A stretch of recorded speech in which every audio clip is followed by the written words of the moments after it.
Ներառական կրթության ոլորտում առկա խնդիրները խորքային ուսումնասիրելու համար կյանքի կոչվեց համընդհանուր ներառում, պետական ներդրումների արդյունավետություն եւ հաշվետվողականություն ենթադրամաշնորհային ծրագիրը։ Լուսաստղ հասարակական կազմակերպության կողմից կատարված հետազոտություններն ամփոփվեցին Եվրոպական միության ֆինանսական աջակցությամբ, Իրավաբանների հայկական ասոցիացիա հասարակական կազմակերպության ղեկավարությամբ կոնսորցիումով գործարկվող բյուջեներ քաղաքացիների համար ծրագրով տրամադրված ենթադրամաշնորհի շրջանակներում։ Կազմակերպությունը, ինչպես նշվեց, գործընկերների հետ իրականացնում բյուջեներ քաղաքացիների համար ծրագիրը, որի հիմնական նպատակը քաղաքացիական կազմակերպություններին, ինչպես նաև երիտասարդ մասնագետներին բյուջետային գործընթացներում ավելի ակտիվ մասնակցության ապահովման նպատակով զարգացնել կարողությունները, հմտությունները։ Սյուզաննա Սողոմոնյանը նշում է, ծրագրի շրջանակներում քննարկումներ են ունեցել նաև պատասխանատու այլ մարմինների հետ։ Թիրախները 4-ն են՝ արդարադատություն, գյուղատնտեսություն, սոցիալական եւ կրթական։ Այս քննարկման ուղղություններից մեկը կրթության ոլորտն էր, քանի որ Լուսաստղ հասարակական կազմակերպությունն ակտիվորեն ներգրավված է հաշվանդամություն ունեցող երեխաների կյանքի որակի բարելավման ուղղությամբ կատարվող գործընթացներում։ Բյուջեներ քաղաքացիների համար ծրագրի շրջանակներում մենք կարողացանք այդ խնդիրներից որոշ չափով տեսնել բյուջեի թվային տեսքով եւ այդտեղից հասկացանք, որ կարող է նաեւ այդ խնդիրները բխում են դրանից եւ հավատարիմ լինելով ներառական կրթության գաղափարին եւ ձգտում ենք նպաստել այնպիսի քաղաքականությունների մշակմանը, որոնք կերաշխավորեն կրթական համակարգի արդարությունն ու հասանելիությունը։ Ծրագրի նպատակն է բացահայտել համընդհանուր ներառական կրթության գործընթացի խնդիրները, գնահատել Հայաստանի պետական բյուջեից ներառական կրթությանը տրամադրվող հատկացումների արդյունավետությունը։ Քանի որ ոլորտը նոր է եւ բազմաթիվ խոչընդոտներ, դժվարություններ պետք է հաղթահարվի, անընդհատ ինքը փոփոխությունների եւ բարելավումների կարիք ունի, 2020 թվականից արդեն սկսեցին ռեսուրսային կենտրոնների, ռեսուրս սենյակների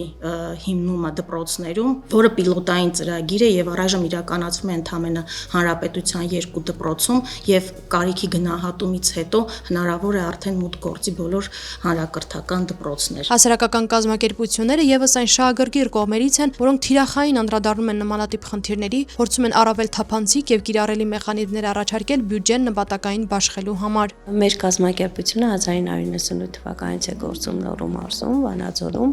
եւ բազմաթիվ հիմնախնդիրներ ենք բացահայտել եւ փորձել լուծումներ գտնել, նաեւ օրենսդրական փոփոխություններով հանդես եկել, սակայն այս ծրագիրը բյուջեներ քաղաքացիների համար ծրագիրը ինքը եզակի էր, որ մեզ հնարավորություն տվեց այդ խնդիրներին նայել թվային տեսքով, այսպես ասած, եւ խնդիրներ բացահայտենք այդ պարզեցման արդյունքում։ Լուսաստղ հասարակական կազմակերպության նախագահի դիտարկմամբ ներառական կրթության ոլորտում բազմաթիվ խնդիրներ կան, որոնք կարիք ունեն համակողմանի ուսումնասիրության։ Այսպիսի քննարկումները նա արդյունավետ է համարում, քանի որ եւ տեղական եւ պետական մարմինների ներկայացուցիչները մասնակից են դառնում քննարկումներին, ուշադրություն դարձնում կրթական ոլորտում առկա բացերին։ Մենք ունենում ենք բախումներ, որ ծնողը ինքը չի գիտակցում ինչպես պաշտպանի երեխայի իրավունքն ու շահը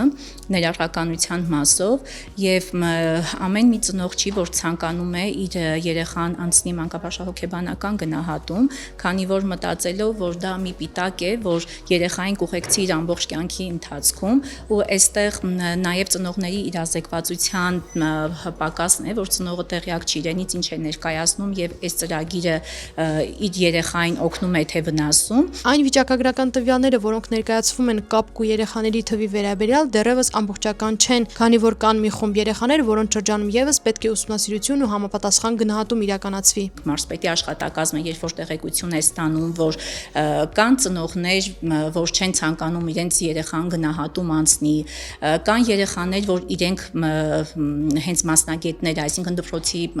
աշխատակիցները, երբ որ տեսնում են, որ երեխայի մոտ կա խնդիրներ, բայց ծնողին ասում են, ծնողը ինքը չի ցանկանում, այստեղ փորձում ենք մենք մասնագետներս խումբ կազմենք եւ համագործակցելով մեկս մյուսի հետ փորձում ենք այս ծնողների հետ տանել բացատրական աշխատանքներ։ Քննարկման ընթացքում բյուջեներ քաղաքացիների համար ծրագրի երիտասարդ մասնագետը ներկայացրեց Վանաձոր խոշորացված համայնքի նախակրթական հաստատություններում ներառական կրթության ընդհանուր պատկերը, նշեց վերլուծության համար ընտրել են այն մանկապարտեզները, որտեղ որտեղ հաշմանդամություն ունեցող աշակերտների թիվն ավելի շատ է։ Անդրադարձ կատարվեց նաև կրթության առանձնահատուկ պայմանների կարիք ունեցող երեխաների վերաբերյալ վիճակագրական տվյալներին, կրթության ոլորտին հատկացված գումարների բաշխմանը։ Մեր ծրագրի շրջանակներում մենք կարողացանք ներկայացնել ներառական կրթության խնդիրները եւ դրանց հնարավոր լուծումներ առաջարկել, որոնք հետագայում կարող են արդեն ընդունվել կառավարության կողմից եւ ավելի մեծ ճանաչում գտնել։ Հուսով եմ եւ վստահ եմ, որ բյուջեներ քաղաքացիների համար ծրագիրը շարունակական կլինի եւ կկարողանա ապագայում լուծել ավելի լուրջ խնդիրներ։ Ծրագրի շրջանակներում որպես առաջնային հետազոտության գործիք է կիրառվել ֆոկուս խմբային քննարկումները ներառական կրթության ոլորտի երեխաների ծնողների շրջանում եւ խորացված հարցազրույցները ընտրված դպրոցների տնօրենների հետ։